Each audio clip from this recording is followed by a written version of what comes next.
Bismillahirrahmanirrahim. Assalamualaikum warahmatullahi wabarakatuh. Alhamdulillah, segala puji bagi Allah yang telah melimpahkan rahmat dan hidayah bagi kita semua, sehingga pada siang hari ini yang sangat sejuk rasanya di luar sana, tepatnya Selasa September 21, 2021, QLM mengudara bersama mitra dan juga insya Allah sahabat-sahabat kami yang luar biasa dari Dinas Sosial DKI Jakarta, yang minggu kemarin juga Alhamdulillah bergabung bersama. Semoga hari ini pun demikian. Kami sangat bangga sekali, kami sangat memberikan apresiasi yang sangat tinggi atas bergabungnya. Semoga menambah hikmah bagi kita semua dan menambah ilmu yang kami tunggu-tunggu. Mitra yang luar biasa dan sahabat yang luar biasa. Pada hari ini bahasan kita sebenarnya sangat cukup bagus untuk kita renungkan. Cukup mapan untuk kita kaji, sehingga insya Allah ke depan wawasan kita akan bertambah satu. Atau bahkan mungkin lebih dari satu. Yaitu take an action for a success. Bayangkan satu gambaran nyata. Sebuah kesuksesan itu sangat tidak mungkin kalau tidak dibarengi dengan sebuah upaya atau sebuah aksi. Oleh karena itu, kata take an action for a success adalah satu kebutuhan bagi kita, sehingga kita paham bahwa sukses mesti dibarengi dengan sebuah aksi. Ilustrasinya sangat mudah. Ketika kita lapar, kemudian kita ingin sesuatu agar laparnya hilang. Di sana ada keinginan kemudian plus aksi. Ada keinginan plus aksi. Ketika ada keinginan plus aksi, maka yang terjadi adalah sukses. Kalau kita lapar, kita ingin makan, barangkali saja kita keluar ke warung membeli roti, rotinya kita makan, maka di situ kita mendapatkan yang namanya keberhasilan. Nah, inilah bahwa sukses adalah ketika ada keinginan plus action. Nah, mitra, kita lihat sekali lagi. Nanti insya Allah bahasan kita akan mengerucut dari mungkin yang sahabat kenal atau sahabat pernah belajar atau sahabat pernah paling tidak memiliki pengalaman. Kita akan mengerucutkan dengan 9M. Ya, 9M adalah dasar di mana kita akan menjadi orang yang take an action for success. Orang yang nantinya betul-betul akan beraksi untuk kesuksesan. Nah, dari situ bahasan-bahasan ini insya Allah akan menjadi satu pembelajaran yang kemudian kita akan bahas bersama-sama. Dan yang saya harapkan adalah ketika sahabat juga ikut aktif memberikan satu solusi-solusi atau pengalaman-pengalaman yang yakin bahwa ini akan sangat berguna bagi kita semua. Semoga mitra GIC, mitra radio GIC, mitra dimanapun berada, sahabat-sahabat dari Dinsos akan memberikan satu ilmunya untuk kita semua. Dan insya Allah ilmu ini adalah ilmu yang sangat manfaat bagi kita. Paling tidak kita akan menambah sebuah wawasan yang berguna untuk kita dan untuk kehidupan kita secara luas. Nah, mitra, kita lihat. Nah, di layar juga ada. Judulnya adalah Take an Action for a Success. Nah, nantinya kita akan sama-sama melihat satu persatu dari 9M yang akan kita bahas untuk mendukung bahwa betul sebuah upaya itu penting untuk sukses. Jadi tadi saya katakan, kalau kita ingin sukses tidak ada upaya, ya sangat tidak mungkin rasanya gitu. Oleh karena itu, keinginan plus upaya plus usaha, maka yang terjadi adalah sukses. Sekalipun ada yang mengatakan bahwa sukses itu adalah ketika kesempatan bertemu dengan kesiapan. Ya, ada kesiapan, ada kesempatan, ya juga sama dengan sukses. Nah, di sini juga ada bahwa ketika ada keinginan, kemudian ada aksi, ya sama dengan sukses juga.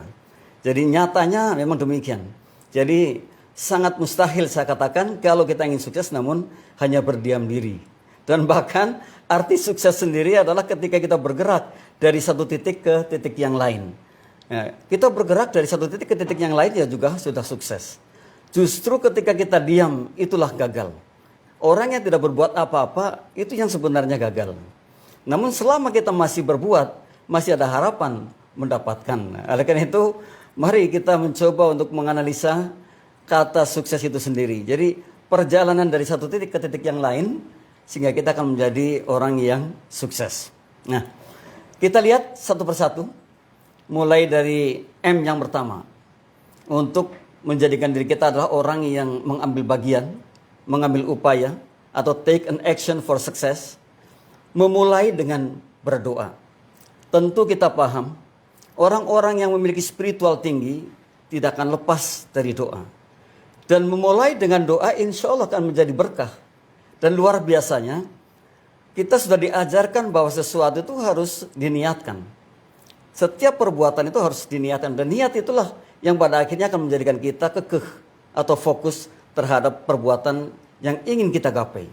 Terhadap sesuatu yang ingin kita gapai. Nah, di sini memulai dengan berdoa mengajarkan kita kepada sesuatu yang betul-betul kita ingin fokus mengerjakannya. Kita ingin fokus mendapatkannya. Kita ingin fokus paling tidak menggolkan apa yang kita inginkan. Nah ini jangan sampai kita ini terkadang terburu-buru. Jadi kalau mau mengerjakan sesuatu langsung saja terjun gitu. Padahal mestinya seperti ini. Bahkan ada memang banyak sekali para pebisik mengatakan, saudaraku ingat ada tiga komitmen dasar yang dianut oleh setiap kita. Apa saja tiga komitmen itu? Ada yang namanya material komitmen, yaitu orang-orang di mana menujunya sebuah materi, tanpa memedulikan apakah ini baik atau tidak, tanpa peduli apakah ini halal atau tidak. Yang penting aku dapat. Nah ini adalah orang-orang yang jelas jauh dari doa. Jadi memulainya mungkin tidak lagi dengan doa, tetapi targetnya adalah mendapatkan sesuatu yang diinginkan dengan cara apapun. Dan mestinya kita tidak seperti itu. Namun sayang, orang-orang yang seperti ini tidak berpikir bahwa endingnya akan hancur. Endingnya akan ditinggalkan. Toh nantinya juga akan ditinggalkan, betul sekali. Sekaya apapun kita, ya akan meninggalkan. Maka dari itu yang terbaik adalah memulai dengan doa. Lalu yang kedua, yang namanya emotional commitment. Saya kepingin menjadi orang yang tersohor dengan cara apapun. Dengan cara apapun, tanpa peduli ini baik atau tidak, ini halal atau tidak. Yang penting saya ingin terkenal. Saya ingin dikenal oleh setiap mungkin orang yang melihat saya itu mengenali saya. Namun sayangnya juga tidak pernah berpikir bahwa endingnya juga akan hancur. Kalau sudah terkenal, ya sudah, saya kira tidak akan dilulukan lagi gitu. Nah, oleh karena itu yang ketiga adalah yang namanya spiritual commitment. Nah, pada spiritual commitment inilah barangkali saja menjadi satu tolok ukur kita. Karena spiritual commitment, apapun yang kita kerjakan itu, ya ini didahului dengan doa. Dan semua dipasahkan pada Allahnya. Yang insya Allah yang menilai adalah Allahnya. Maka prosesnya pun insya Allah menjadi proses yang penuh dengan keberkahan. Nah, kita insya Allah mitra, sahabat semua adalah orang-orang yang menganut spiritual commitment. Di mana bahwa memulai dengan doa dan diakhiri dengan hamdalah atau alhamdulillah. Satu hal yang barangkali saja menjadi satu pembelajaran bagi kita. Ketika kita menganut spiritual commitment, maka tidak akan pernah keliru. Dan bahkan spiritual commitment itu menjadikan kita orang-orang yang berhati-hati bahwa ini baik, ini tidak. Ini maslahat, ini tidak. Ini batil, ini tidak. Itu orang-orang yang memiliki spiritual commitment. Dan yang karena apa? Karena menginginkan bahwa apa yang kita perbuat adalah insya Allah karena ridhonya saja. Insya Allah karena mendapat ridhonya saja. Nah, memulai dengan doa adalah orang yang penuh dengan inspirasi spiritual commitment. Orang yang menganut spiritual commitment. Nah ini yang pertama. Kita ada 9. Kemudian kita melangkah yang kedua barangkali. supaya selesai dulu, nanti di ending kita bisa diskusi. Yang pertama kita tinggalkan, lalu yang kedua adalah memotivasi diri kita sendiri. Kita ada di layar. Mengapa kita harus memotivasi diri kita sendiri? Ternyata motivasi itu erat kaitannya dengan optimisme. Orang yang tidak termotivasi bisa jadi lemah. Nah, hikmahnya seperti ini, sahabat semua. Orang yang keras terhadap dirinya bisa jadi suatu saat akan menundukkan lingkungannya. Namun orang yang lemah terhadap dirinya bisa jadi akan ditundukkan oleh lingkungannya. Oleh karena itu, kita mesti terus memotivasi diri agar kita menjadi orang-orang yang paling kuat. Orang-orang yang keras dengan dirinya. Jadi tidak lembek, tidak mungkin ya kalau saya katakan itu penakut gitu. Tapi terus justru memompa diri kita menjadi orang yang termotivasi akan sesuatu. Jika itu pada akhirnya akan mendapatkan kebahagiaan, pada akhirnya akan mendapatkan solusi terbaik untuk kemaslahatan, kenapa tidak? Karena sesungguhnya kita ini sangat luar biasa sekali. Bahkan di antara kita ini memiliki, yang kemarin sudah kami sharekan, kapasitas memori otak yang sungguh dahsyat. Dan bahkan ilmuwan Amerika mengatakan kapasitas otak kita ini bisa menyimpan 4,7 juta buku. Sangat luar biasa sekali. Jadi oleh karena itu orang Eropa sudah biasa mengatakan we are what we think. Kita ini apa yang kita pikirkan. Jadi semuanya bisa. Oleh karena itu mestinya kita betul-betul menjadi orang yang memanfaatkan potensi dahsyat yang kita miliki itu. Jangan kita tidurkan gitu. Jangan kita diamkan. Kita mesti buka yang seperti ini. Karena inilah ketika kita memotivasi diri, kita menjadi orang yang semangat. Kehilangan semangat itu kehilangan segala-galanya. Jadi jangan ada kehilangan semangat sama sekali. Walaupun kecil, walaupun setitik, jangan sampai kita ini kehilangan semangat dalam hal apapun.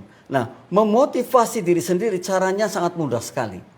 Ketika kita mengatakan bahwa saya pasti yakin berdoa pada Allahnya akan sukses dalam hal ini, maka itu sudah memotivasi diri. Saya mengatakan saya harus bermanfaat jauh lebih dahsyat dibandingkan saat ini. Itu sudah memotivasi diri. Saya harus berhasil atas apa yang saya upayakan hari ini. Itu sudah memotivasi diri. Maka semestinya seperti itu. Dari pagi sampai siangnya, kita mesti menjadi orang yang semangatnya luar biasa. Kalau seorang motivator mengatakan ketemu di sore hari masih selamat pagi, artinya kita mengajarkan kepada semangat paginya, sekalipun sudah siang seperti ini atau sore. Jadi saya akan mengatakan selamat pagi untuk semua. Waduh, luar biasa ini. Jadi mestinya seperti itu. Dan memotivasi diri ini juga satu hal yang ternyata dibutuhkan oleh kita sendiri. Kadang kita mengabaikan yang seperti ini. Kadang kita mengatakan bahwa saya nggak mampu ternyata, saya nggak bisa sebenarnya, saya nggak punya pengalaman. Itulah mental block yang mengeblok siapa diri kita sendiri. Padahal kita mestinya bisa. Dan ketika kita mendapat kesulitan, toh masih ada kanan kiri kita yang bisa kita tanyakan. Ketika kita belum berhasil, toh masih ada mentor kita, masih ada guru kita, masih ada advisor kita, masih ada konsultan kita, masih banyak yang bisa kita temui sehingga kita ke depan akan lebih baik lagi. Nah, memotivasi diri inilah yang sesungguhnya akan menjadikan jati diri kita menjadi orang yang betul-betul tangguh dalam menghadapi situasi kondisi apapun. Betul-betul mengatakan saya selalu siap dalam segala hal. Dan insya Allah ketika sudah loyo pun mengatakan saya kuat dan saya bisa. Dan ketika itu dikatakan pasti bisa. Karena apa? We are what we think. Kita ini apa yang kita pikirkan. Jadi kalau kita memikirkan kita bisa, pasti bisa. Pasti bisa. Jadi banyak sekali motivasi-motivasi yang dikatakan we are what we think dalam buku-bukunya yang bisa kita baca, literatur-literatur yang bisa kita baca, sangat luar biasa. Dan di sana ternyata kita terkadang malah membodohi diri kita sendiri. Membodohi karena apa? Karena kita tidak mengatakan bahwa saya punya potensi dahsyat. Artinya sudah membodohi diri kita. Padahal kita mestinya memintari atau mengeluarkan kecerdasannya. Atau paling tidak kita bisa mengatakan I am what we think. Aduh, saya ini apa yang saya pikirkan. Pasti saya bisa melampuinya. Pasti saya bisa gitu. Nah, inilah pentingnya memotivasi diri untuk bisa kita beraksi. Tadi di awal saya sudah menggambarkan kalau kita lapar, kemudian kita ingin ingin sesuatu supaya laparnya hilang, maka keinginan itu dibarengi dengan aksi. Kita pergi ke sebuah warung, membeli sesuatu, kemudian kita makan, maka di situ yang ada adalah sukses. Nah, kemudian ada orang mengatakan, wah kesempatan kan datangnya sekali. Tidak, kesempatan itu bisa berkali-kali. Asal kita mau siap, karena sesungguhnya bahwa keberuntungan kan ketika kesempatan dan kesiapan bertemu. Jadi kalau kita siap ya pasti akan ketemu lagi gitu. Jadi tidak ada istilah bahwa kesempatan datang sekali. Tidak, banyak sekali, tak terbatas. Kapanpun bisa dapat kita kesempatan selama kita siap dengan itu. Maka mitra dan sahabat-sahabat luar biasa yang insya Allah dari Dinas Sosial DKI, salam takdim kami dari studio Radio CIC ini, terutama untuk Pak Ahmad Zuhandi, luar biasa ya, yang berada dekat dengan kita di Pusat Pengkajian Jakarta Islamic Center. Saya sangat berterima kasih sekali bisa bertemu dengan sahabat-sahabat dari Dinas Sosial. Semoga menjadi satu silaturahim yang kontinu, yang terus menerus dan saling berbagi. Ketika kita memiliki satu kawan, insya Allah akan banyak sekali manfaatnya. Oleh karena itu kehilangan satu kawan saja sudah kehilangan banyak sekali. Nah, konsepnya adalah 1+1 sama dengan tak terhingga. Ini konsepnya. Jadi bukan 1+1 sama dengan 2. Kalau saya punya kawan 1, kemudian saya kenal dengan si A yang punya kawan 10, maka 1+1 sama dengan 11. Si A dan juga 10 temannya. Ini harusnya seperti itu. Ini yang kedua, memotivasi diri sendiri. Kita melangkah yang ketiga untuk menjadi orang yang take an action for success. Nah, kita lihat yang ketiga mitra. Nah, memberikan prioritas, sangat betul sekali. Kalau kita baca buku Stephen Covey atau Stephen Covey, itu ada di antaranya adalah ketika ia menggarisbawahi tentang prioritas. Betul. Terkadang kita ini tidak memberikan prioritas yang lebih kepada apa yang kita inginkan, yang kita golkan, atau yang ingin kita gapai. Kalau kita ingin sesuatu, maka berikan prioritas yang lebih terhadap sesuatu itu. Kalau yang lain mungkin kerjanya mungkin ya 2 atau 3 jam, nah, yang ingin kita gapai ya bisa 5 atau 6 jam. Nah, ini memberikan prioritas. Memberikan prioritas artinya memang memilih, kemudian kita akan fokus lebih. Kita berikan lebih terhadap apa yang kita inginkan. Dan terus kita semai, kita berikan sesuatunya, kita yakinkan bahwa kita bisa berhasil dengan ini. Jadi jangan setelah kita memberikan prioritas atau setelah kita memilih kemudian tidak diberikan prioritas dan dibiarkan begitu saja atau disamakan dengan yang lain, maka tidak akan tergapai dengan mudahnya, tidak akan tergapai dengan cepatnya. Gitu. Berikan prioritas kepada sesuatu yang memang kita inginkan, dan prioritas itu penting ternyata untuk bisa kita berikan kepada hal yang kita inginkan. Jadi artinya prioritas apa saja, termasuk waktunya, termasuk pemikirannya, termasuk fokusnya, termasuk apa saja kita prioritaskan, karena inilah yang ingin kita gapai, inilah yang ingin kita golkan, inilah sesuatu yang betul-betul saya impikan menjadi kenyataan. Nah, maka memberikan prioritas. Jadi take an action for success, di antaranya 3 adalah berikan prioritas kepada sesuatu itu yang kita inginkan.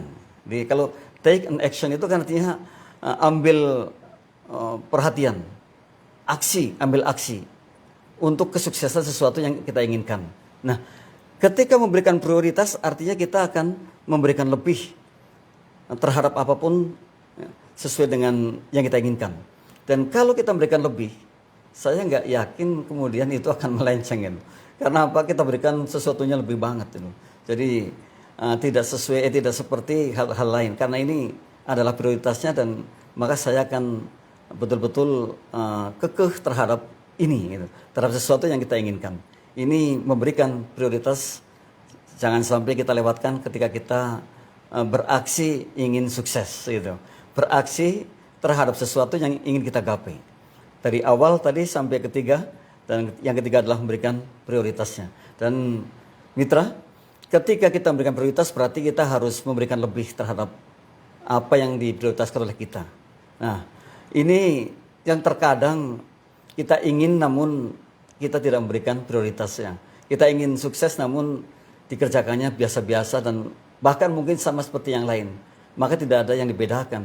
Kalau kita memberikan prioritas berarti kita harus bisa membedakan, dan kita membedakan dalam segala halnya. Kita lihat yang keempat, Yang keempat, mitra, dari 9M, nah, memiliki rencana besar. Ini memang harus dimiliki. Jadi di salah satu buku, judul bukunya itu kalau kita menggigit ya seperti harimau, gitu. Tapi kalau kita berlomba, berlari ya seperti lion, seperti singa, gitu. Nah, cepatnya seperti itu. Tapi kalau menggigit seperti harimau lebih kuat. Ya. Itu ternyata ada 4 hal menjadikan orang bisa sukses besar. Yang pertama adalah lifestyle of hard work. Ini kata buku tersebut. Cara hidup dari kerja keras kita. Nah ini, ingat-ingat ini. Kita harus punya cara hidup yang baik dari kerja keras kita. Jangan kemudian besar pasak daripada tiang, ya. Nanti akan roboh kan itu. Jadi cara hidup dari kerja keras kita. Ternyata harus belajar bagaimana cara menjadi orang yang bijak, mensikapi kehidupan kita dari kerja keras kita. Ya, ini diantaranya. Yang kedua, perseverance. Ada ketekunan. Jadi ternyata orang yang tekun itu endingnya bisa jadi akan memanennya terhadap apa yang kita tekuni, gitu. Yang kedua adalah ketekunan atau perseverance. Yang ketiga, have a big plan. Memiliki rencana besar. Nah ini yang di sini adalah yang keempat. Jadi kita mesti memiliki rencana besar untuk menjadi orang sukses besar. Kalau tidak memiliki rencana besar kan artinya kerjanya akan biasa-biasa aja. Artinya tidak tadi yang ketiga memprioritaskan. Nah, oleh karena itu miliki rencana besar terhadap sesuatu yang mungkin saat ini ingin dijadikan goal kita, ya, yang ingin dijadikan harapan kita. Nah, memiliki rencana besar tadi pada syarat menjadi sukses adalah hal yang wajib, gitu. Jadi have a big plan. Ya, ini yang ketiga. Yang keempatnya ternyata self discipline, disiplin diri yang tinggi. Nah, hubungannya dengan memprioritaskan sesuatu itu disiplin erat sekali. Jadi orang yang disiplin ya pasti akan terus menerus dan melihatnya terhadap prioritas yang telah kita prioritaskan. Nah, memiliki rencana besar inilah yang keempat, menjadikan kita orang besar, menjadikan kita orang sukses. Jadi kalau hari ini mitra atau sahabat atau siapa saja yang belum memiliki rencana besar, maka alangkah baiknya yuk kita mencoba mengawali, kita mencoba menelusuri diri kita agar kita memiliki rencana besar. Seperti apa rencana kita 5 tahun ke depan? Atau mungkin kalau orang bilang 5 tahun terlalu jauh, ya 3 tahun. Ya. Jadi ada motivator mengatakan, saya bisa mengajarkan orang dalam waktu 3 tahun saja bisa financially free. Secara finansial free. Ini ada, kalau kita lihat di YouTube atau googling, ya, banyak sekali motivasi-motivasi yang menjanjikan seperti itu. Tapi itu nyata ketika kita ini betul-betul fokus dan betul-betul mempelajarinya. Kemudian kita betul-betul membangun, di sana ada active income, ada passive income, dan di sana kita sudah memulai dengan passive income-nya. Maka kalau kita tidak memiliki passive income, mungkin 3 tahun bukan waktu yang cukup untuk bisa menjadikan kita lebih secara finansial. Oleh karena itu di 4F mungkin pernah saya katakan juga bahwa dalam hidup ini hanya perlu 4F. Itu di F yang keempat adalah financially free. Mestinya betul kita ini menjadi orang-orang yang secara finansial harus tidak struggle lagi lah. Ya, jadi tidak struggle atau tidak harus berjuang dengan finansial, namun kita sudah saatnya hari ini kalau sakit ya bila perlu bisa beli rumah sakit ya. Luar biasa ya. Ini ya financial free ya. Jadi 4F itu mitra, yang pertama adalah fit ya, sehat.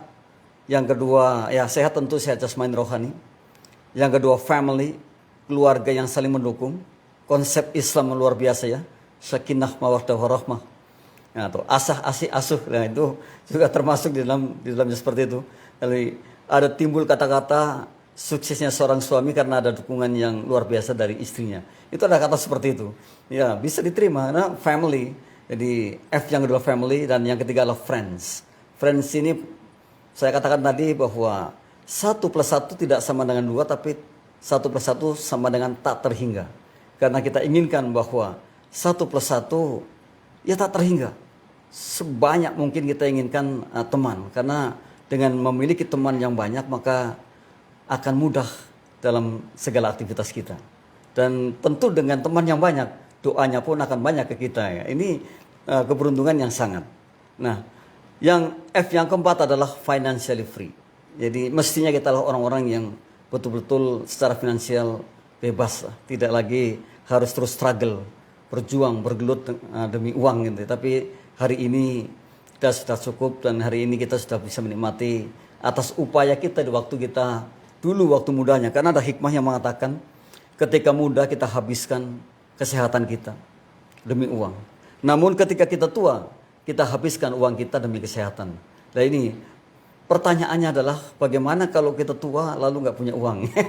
Jadi kan jadi satu pertanyaan besar gitu ya. Oleh karena itu kita diajarkan agar kita memiliki money, memiliki fund, memiliki finansial yang cukup. Nah yang keempatnya itu F yang keempat adalah financially free. Itu sebenarnya kebutuhan kehidupan hanya 4 F saja, itu ringan sekali. Saya ulang sekali lagi, yang pertama F pertama adalah faith, sehat, yang kedua family, yang ketiga friends, dan yang keempat adalah financially free. Nah, milikilah rencana besar agar kita menjadi orang besar. Yang kelima mitra, ya, kita lihat yang kelima. Nah, yang kelima, ya sebenarnya yang kelima ini ya, melakukan sekarang. Jadi artinya jangan tunda-tunda. Kita harus membuang 2M katanya gitu. M yang pertama malas, M yang kedua adalah menunda. Ini M pertama malas, M yang kedua menunda. Kita buang saja. Kita tidak boleh menjadi orang yang malas, tidak menjadi orang yang menunda-nunda gitu. Tapi lakukan sekarang. Action now. Makanya kan take an action. Ya lakukan saja. Karena sungguh dengan melakukan itu kita akan mendapatkan sesuatu. Ini kan ada yang luar biasa. Hanya orang yang tidak waras saja yang mengharapkan hasil banyak namun tidak melakukannya dengan luar biasa. Waduh, kalau begitu ingin kita mendapatkan banyak, mengerjakannya pun harus luar biasa. Nah, jadi sebanding ya, kecuali mungkin ada orang yang tidak melakukan dengan maksimal namun dia mendapatkan luar biasa, mungkin ada. Tetapi bisa jadi ia adalah orang-orang yang saat ini duduk pada passive income. Bisa jadi seperti itu. Karena pada passive income bisa jadi OPM, use other people money. Bisa jadi menggunakan uang orang, pinjam bank kemudian untuk berbisnis yang secara manajemen rapi, ya, atau punya manajemen yang baik. Ya, itu atau punya sistem yang luar biasa, yaitu bisa jadi seperti itu. Atau OPT, use other people time, punya karyawan ya. Bisa jadi saat ini kalau kita karyawannya 10 kan sehari kita kerja bisa 110 jam. Yang 100 jam adalah karyawan kita, 10 jam kali 10 ya sehari, dan yang 10-nya lagi saya atau kita ya. Nah, itu kan 110 jam. Kan bisa dibandingkan dengan orang yang tidak punya karyawan tapi sebagai karyawan yang kerjanya betul-betul hanya 10 jam. Semakin banyak karyawannya kan berarti semakin banyak jam yang kita kerjakan tiap harinya. Loh bagaimana kalau karyawannya 100? Berarti kan kita kerja bisa 1000 jam sehari. Nah itu pasti kita tidak struggle lagi lah dengan uang. Pasti ada tetesan-tetesan ke kita.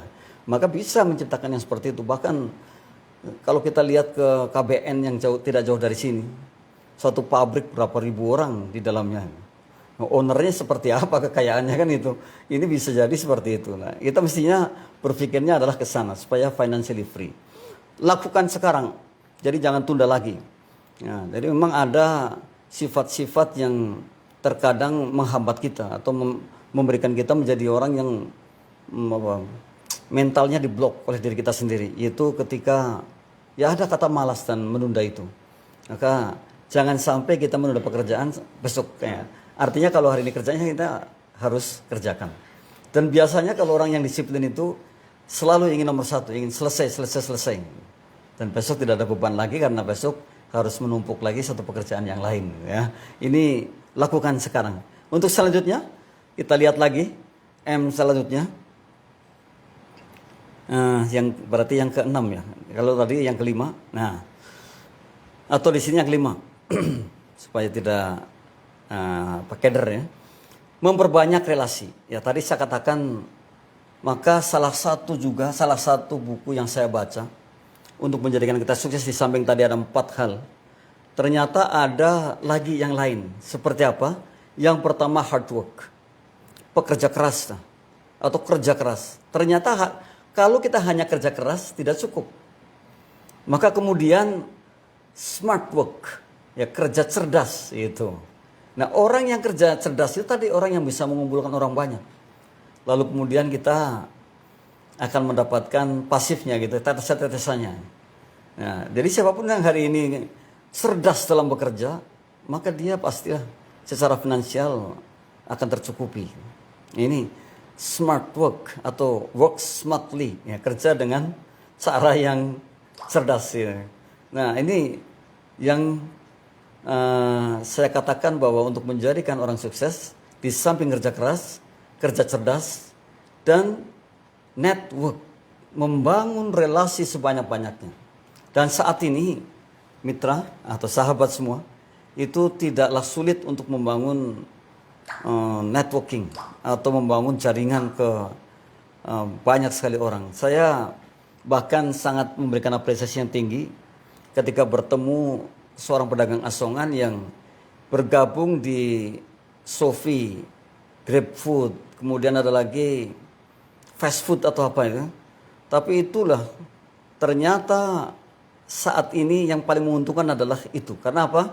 Dengan dipromosikannya di GrabFood katakanlah, maka banyak sekali orang membaca dan pesan makanannya ke beliau. Nah, jadi tidak lagi sulit mencari customernya, tapi justru dengan ya internet itulah ya. Ini makanya revolusi industri ini luar biasa.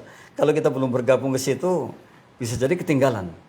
Dan saya pribadi pada waktu memulai membuka Sahabat Guru Super Indonesia, itu hanya ada beberapa orang, hanya 20 yang saya undang. Sekarang 6.000 lebih, 6.800, bahkan pernah sampai 7.000. Itu pernah se-Indonesia, bahkan se-Malaysia, orang Malaysia dan India pun ada yang bergabung. Ini saat ini, jadi mestinya mitra sahabat juga sangat bisa membangun networking. Jadi tadi saya katakan, untuk menjadi sukses pun ternyata harus hard work, smart work, dan network. Ya, 3 ini, hard work, smart work, dan network. Nah, kalau kita masih seorang karyawan, apa mungkin kita bisa menjadi orang yang smart work? Sangat bisa sekali, apapun bisa dikerjakan. Dan apalagi yakinlah kita ini orang-orang yang luar biasa, orang-orang yang mampu, orang-orang yang dikatakan we are what we think, yang dikatakan seperti itu. Kita ini apa yang kita pikirkan. Permasalahannya terkadang kan kita sendiri yang ngeblok dan mengatakan saya tidak bisa, saya nggak punya pengalaman, waktunya nggak ada. Nah, ini yang akhirnya menjadi betul-betul hambatan bagi diri kita. Mestinya kita melihat jauh ke sana lagi. Jadi kalau orang bijak mengatakan bahwa batas pandang mata kita sebenarnya hanya batas pandang yang kita lihat. Kita masih bisa melihat jauh yang tidak terlihat oleh mata kita. Ya, artinya seperti itu. Bayangkan kalau kemudian yang bergabung di grup saya di Telegram, Sahabat Guru Super Indonesia, ada orang Malaysianya, ada orang Indianya. Yang pada waktu itu saya nggak berpikir sampai ke sana. Saya hanya berpikir ini untuk Nusantara saja. Ini pun kalau mungkin melihat dan bergabung. Tapi kalau kita promosikan betapa luar biasanya saat ini. Dan saat ini adalah saat yang paling tepat kita untuk bisa membangun networking. Dan setelah networking terjalin, maka apapun bisa diperbuat. Luar biasa mitra.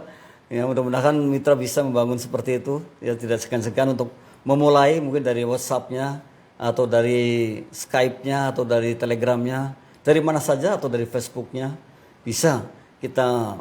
Dan saat ini itu mudah sekali karena kita sudah bergabung banyak sekali grup, sehingga tinggal ngundang-undang saja dan masuk ke grup kita. Teruskan, kita lihat lagi selanjutnya. Setelah tadi kita harus networking, ternyata yang keenam adalah melakukan kolaborasi. Ini sangat betul sekali. Kita kenal dengan C3. Ada coordination, ada kooperatif, ada juga collaboration. Setelah koordinasi, kemudian kita kooperatif. Artinya kita harus saling terbuka.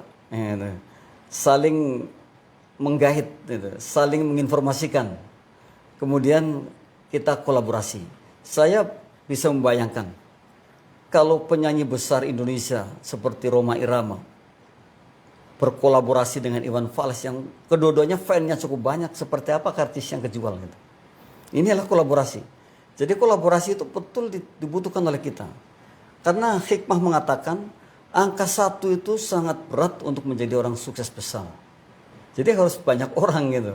Nah, kita berkolaborasi.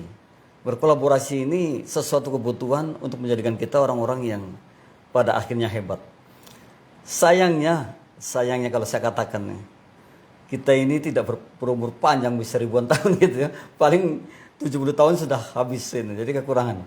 Kalau kita terus berkolaborasi, seperti apa kita ini besarnya. Itu. Dan saya pernah menonton video yang ditampilkan oleh Hotman Paris, orang-orang kaya di Nusantara ini, yang ternyata mereka adalah orang-orang yang semuanya berkolaborasi. Nah, jadi mitra, saat ini kita harus berkolaborasi dengan apapun dan dengan siapapun. Kita harus membuka diri. Saya pernah mengatakan kemarin atau minggu yang lalu tentang 3O. Yang pertama open mind, itu membuka diri, terbuka cara berpikir kita. Jadi artinya tidak ada lagi batasan apapun. Karena kita sungguh bahwa kita paham bahwa orang luar biasa adalah orang yang menganggap siapapun yang ada di hadapannya orang istimewa. Maka pikiran kita terbuka. Gitu. Jangan pernah melihat siapa orangnya, tapi lihatlah kata-katanya. Kalau memang itu bisa memberikan motivasi yang sangat berharga, kenapa tidak diterima? Ini orang luar biasa. Orang luar biasa itu menganggap siapapun yang ada di hadapannya adalah orang istimewa. Nah, yang kedua, open opportunities. Kita percaya ke depan pasti ada keuntungan-keuntungan yang akan kita dapatkan. Kalau kita terbuka, kalau kita terus beradaptasi, karena satu-satunya orang yang hari ini eksis adalah orang yang bisa beradaptasi. Kalau kita tidak beradaptasi, tidak bisa beradaptasi, ya akan ketinggalan. Kalau kita menolak, katakanlah situasi kondisi yang sekarang ini sudah sangat modern sekali, ya kita ketinggalan. Yang makanya ada istilah revolusi industri itu, yang semuanya sudah internet. Ya kita harus adaptasi seperti itu. Nah, ini diantaranya. Dan yang ketiga adalah open possibilities. Kita terbuka dengan kemungkinan-kemungkinan yang bakal terjadi pada diri kita. Jadi masih ada kemungkinan kalau kita bergerak. Saya katakan tadi, sukses adalah pergerakan dari satu titik ke titik yang lain. Nah, gagal adalah ketika kita diam. Gagal tidak berbuat apa-apa. Gagal. Namun kalau kita berbuat, sekalipun mungkin hasilnya belum sesuai apa yang kita harapkan, maka pada suatu saat kita akan menjadi orang yang sukses besar. Apalagi kita memahami perilaku seperti ini, memiliki rencana besar, disiplin diri, tekun, kemudian tahu cara hidup dari kerja keras kita. Wah, luar biasa mitra. Saya kira harus seperti itu.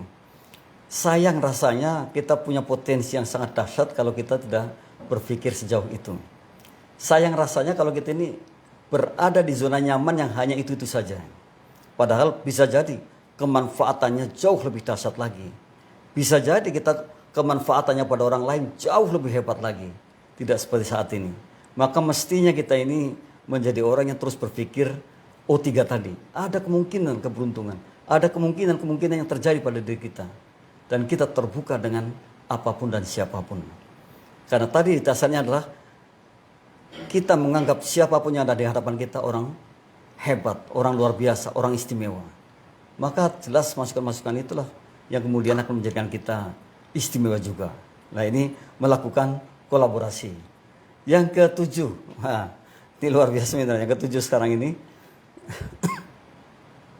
Nah, jadi tidak salah sebagai orang yang terdidik, orang yang paling tidak ya sekarang ini sudah S1 kan gitu ya, paham bagaimana senantiasa menganalisis progres.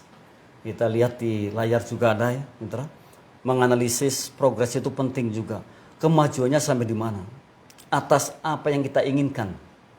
Toh kita tadi sudah fokus, sudah memberikan prioritas, memberikan waktunya juga. Kemudian kita menganalisis progresnya. Sampai di mana sebenarnya ini yang akan kita goalkan.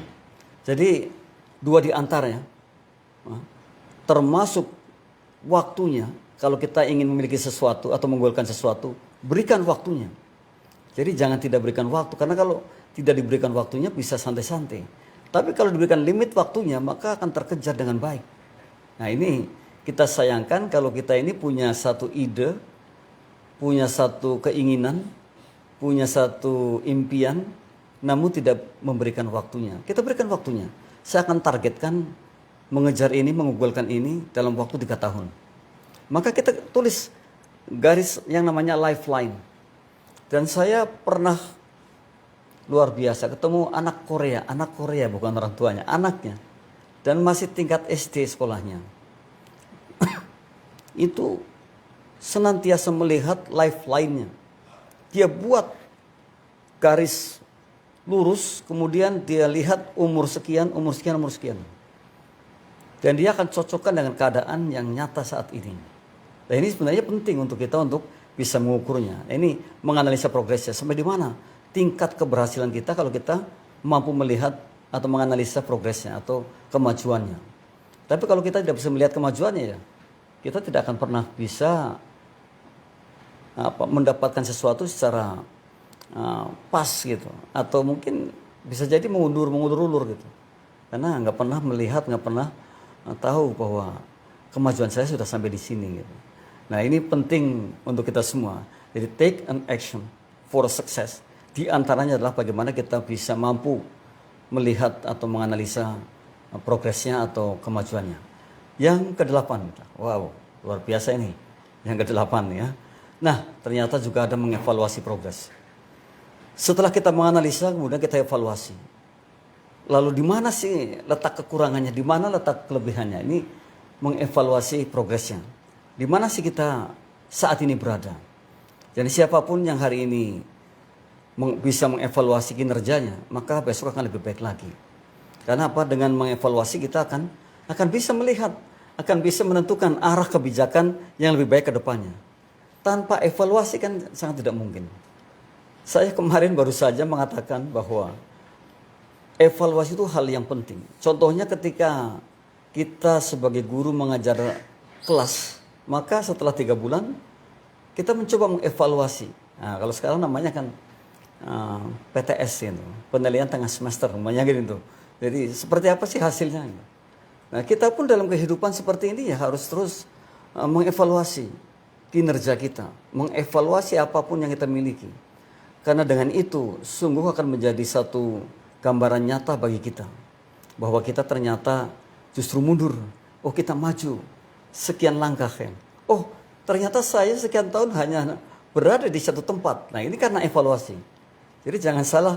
Jadi instrumen evaluasi ini penting untuk kita semua. Bukan hanya untuk anak didik ya yang di sekolah atau karyawan kita, tapi ternyata untuk diri kita sendiri sangat penting sekali untuk bisa membawa diri kita dievaluasi kemajuannya. Itu mengevaluasi progres. Kalau di sini tadi kita batasi bahwa take an action for success, di sana juga di dalamnya ada yang namanya mengevaluasi progresnya. Setelah menganalisa, kemudian kita akan mengevaluasi secara langsung. Dan ternyata terbukti bahwa setelah dievaluasi, oh kekurangannya di sini, kelebihannya di sini, atau mungkin kita akan penuhi yang ini. Atau mungkin kita akan gaspol yang ini. Waduh, itu. Jadi mestinya kita menjadi orang yang seperti itu. Wah, gagah sekali kalau kita mampu menganalisa, mampu mengevaluasi diri. Jadi tidak main-main hidup kita gitu. Hidup yang saya katakan tadi sangat singkat ini, mari coba kita manfaatkan potensi dahsyat yang kita miliki ini. Kalau orang Amerika tadi, ilmuwan Amerika mengatakan bahwa kapasitas memori kita bisa menyimpan 4,7 juta buku.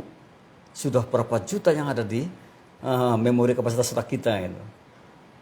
Kan rasanya miris kalau belum ada satupun gitu. Rasanya miris kalau hanya mungkin beberapa saja kan. Padahal kita mampu dan kita luar biasa. Saya sarankan Bapak Ibu sekalian dan sahabat serta mitra CIC untuk googling tentang kapasitas otak manusia. Jadi kalau dipecah itu rata-rata hanya 1,5 kilogram, namun kapasitasnya sungguh sangat luar biasa, sangat dahsyat sekali. Inilah pemberian Allah yang sangat luar biasa yang mestinya kita manfaatkan dan kita bisa paling tidak mendukung kehidupan yang luar biasa bagi kita. Pertanyaan besar, kalau kita hidupnya belum luar biasa, lalu siapakah yang salah gitu ya? Ini pertanyaan besar. Kita evaluasi lagi kembali ke diri kita sendiri. Nah, yang kesembilan, mitra. Setelah bisa mengevaluasi progres, kita yang kesembilan, ternyata mensyukuri. Betul sekali bahwa pebijak mengatakan, wahai saudaraku, luangkan waktu 5-10 menit setiap sorenya atau setiap malamnya untuk bisa mensyukuri apa yang telah kita kerjakan pada siang harinya. Ayo, yang belum mensyukuri, yang belum kontemplasi, yang belum meluangkan waktu menyendiri 5-10 menit dicoba. Lalu kita menerawang apa yang tadi kita kerjakan. Bahkan satu hal yang menurut para peneliti bahwa laki-laki itu sehari berbicara 8.000 kata. Perempuan itu sampai 20.000 kata. Dari 8.000 kata ini, mampukah kita menganalisa berapa persen yang manfaat kata-kataku, kata kita itu? Dari 20.000 kata, berapa persenkah yang menjadi baik kata-katanya, yang manfaat kata-katanya? Bayangkan, ini bisa menjadi satu perenungan bagi kita semua. Kalau kita berbicara sampai 8.000 kata atau 20.000 kata. Namun mungkin bagi yang kerja di kantor dan dengan komputernya yang hanya ketak-ketik menuliskan laporan atau segalanya, mungkin sangat sedikit sekali bicaranya. Namun tetap kita evaluasi juga di sore harinya. Oleh karena itu kontemplasi ini sepertinya, ya, kalau menurut saya sih sangat dibutuhkan sekali. Mencoba menyingkirkan diri dalam kesepian, lalu kita mencoba merenung, mencoba mengevaluasi apa yang telah kita kerjakan dari pagi jam 8 pagi atau mungkin jam subuh sampai malam harinya, sampai ketemu esok harinya. Kalau kita mampu seperti itu, maka yang ada adalah syukur dan syukur. Mensyukuri inilah bentuk apresiasi kita kepada Allahnya dan bentuk apresiasi pada diri kita sendiri. Mensyukuri. Jadi kalau kita tidak mensyukuri kan kayaknya bagaimana gitu ya. Apalagi tadi saya katakan bahwa kita adalah orang-orang yang spiritualnya tingkat tinggi.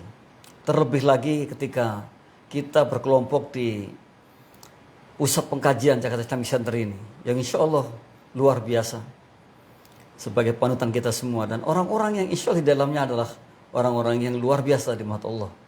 Ini hebatnya kita kalau mampu mensyukuri. Jadi kita akan bersyukur manakala kita terus meningkat atas kebaikan kita, meningkat atas jasad yang baik kita, meningkat atas segalanya yang justru condongnya pada kebaikan, bukan kepada kebatilan. Nah ini maka akan mensyukuri. Dan syukur ini sungguh sangat dibutuhkan oleh kita agar kita menjadi orang yang tenang jiwanya. Ada hikmah yang sangat luar biasa, mitra. Jadi dikatakan kalau kita hidup dengan ilmu, niscaya akan lebih mudah. Kalau kita hidup dengan agama, akan lurus. Kalau kita hidup percaya dengan Allahnya, dengan Tuhan yang Maha Esa, maka akan mendapatkan ketenangan jiwa. Syukur adalah bentuk dekatnya kita pada Allahnya, sehingga kita akan menjadikan orang atau menjadi diri kita yang betul-betul tenang jiwanya. Dan orang yang tenang jiwanya, maka cara berpikirnya pun akan positif. Cara berpikirnya pun akan sangat bijak. Dan ini dibutuhkan oleh kita semua. Tidak tergopoh-gopoh dan tidak mengedepankan emosi negatifnya. Hingga temper tantrum, mudah tersinggung, mudah marah. Namun sebaliknya, justru akan tersenyum dengan segala hal, sekalipun mungkin hal yang pahit. Toh kita mampu yang seperti itu. Kita ini luar biasa sekali. Nah, ini mitra, 9 hal yang dijadikan satu pijakan kita agar kita betul-betul menjadi orang yang beraksi untuk kesuksesan kita. Untuk selanjutnya masih ada waktu kira-kira 10 menit ke depan. Kita bisa tanya jawab, bisa saling mengisi. Saya sangat mengharapkan sekali siapapun bisa mengisinya, siapapun bisa memberikan solusi-solusi terbaiknya atas masalah-masalah mungkin yang saat ini dihadapi, kemudian bisa diceritakan sehingga kita menjadi belajar dan insya Allah ke depan akan lebih baik lagi. Silakan Bapak Ibu dan mitra sekalian, siapapun yang hari ini bergabung. Sekali lagi saya sampaikan apresiasi yang sangat tinggi atas bergabungnya di Zoom ini. Semoga ini menjadi tali silaturahmi kita dan menjadi wadah wawasan keilmuan kita. Dan kita akan menambah satu ilmu di hari ini.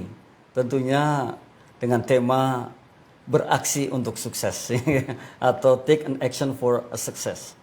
Monggo, kalau ada yang disampaikan, kritik saran pun juga sangat kita nantikan.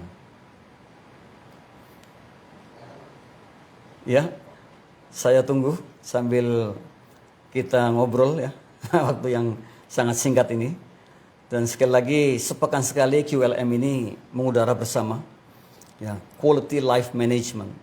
Digagas pada awalnya kita berdiskusi dengan tim yang ada di Radio CIC pada waktu itu. Tempatnya masih di bawah menara. Dan sekarang sudah berpindah di gedung bisnis. Itu hanya menginginkan agar ada solusi-solusi baik terhadap kualitas kehidupan. Dan alhamdulillah dari 2012 sampai saat ini, jadi hampir 10 tahun itu kita mengudara bersama dan tema-tema yang kita ajukan adalah tema-tema yang kaitannya dengan kehidupan sehari-hari. Dan insya Allah di YouTube-nya CIC juga ada, YouTube Sambadar juga ada. Kita muat di sana sehingga insya Allah tidak kehilangan jejak ya, karena ada peninggalan digital yang mana dengan YouTube atau YouTube radio, YouTube Facebook Radio CIC. Dan dulu kita rekam juga dengan radionya sebelum dengan video YouTube. Ya, jadi itu dijadikan satu rekaman yang mungkin saat ini juga mungkin masih ada filenya dan bisa minta ke CIC file-file yang sudah sangat lama itu, karena sungguh kalau kita ingin belajar ya belajar dari situ sudah bisa menambah wawasan kita. Ya silakan kalau ada. Ya, dan kalau tidak ada mungkin cukup ya mitra. Terima kasih sekali lagi kami sampaikan sudah yang bergabung. Semoga menjadi manfaat. Akhir kata, mohon maaf atas segala kekurangan dan kesalahan. Billahi taufiq wal hidayah.